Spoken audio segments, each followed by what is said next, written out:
Tesla rethought everything about how a car was made.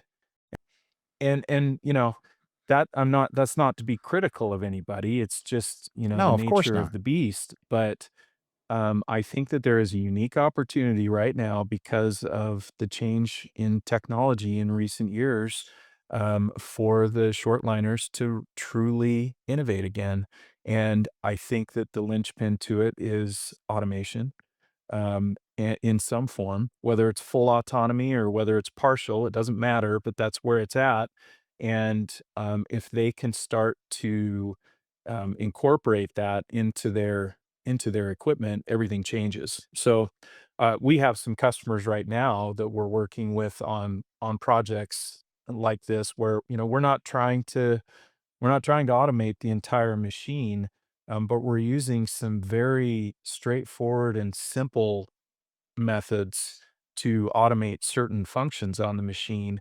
And and what we see is that as we do this, the the guys who are actually making the stuff, the OEMs, they start to rethink even what the machine is. It's like, well, okay, if I can successfully do this piece of it, I Yeah. may change these other 5 things to take better advantage of the automation feature that I just came up with.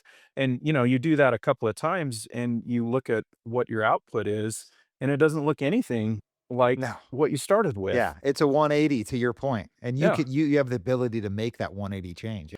Um, Tesla rethought everything about how a car was made. And so, one of my favorite examples is, in the frame of a Tesla car, they have like 3 stamped assemblies. And that's the whole car. There aren't all these parts and pieces, hundreds of parts and pieces. No, and so you think about the difference in handling hundreds of parts with hundreds of processes to 3 parts and 3 processes to put the frame of the car together.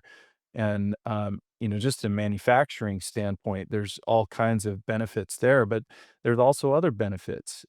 Those cars, when they get in wrecks, are safer, and that's being demonstrated over and over and over again. I totally appreciate that because the reality of doing this can be scary, but I think the alternative is, and this is I you can see this as you look around, is you may be in a spot where your business doesn't exist in 10 years if you don't.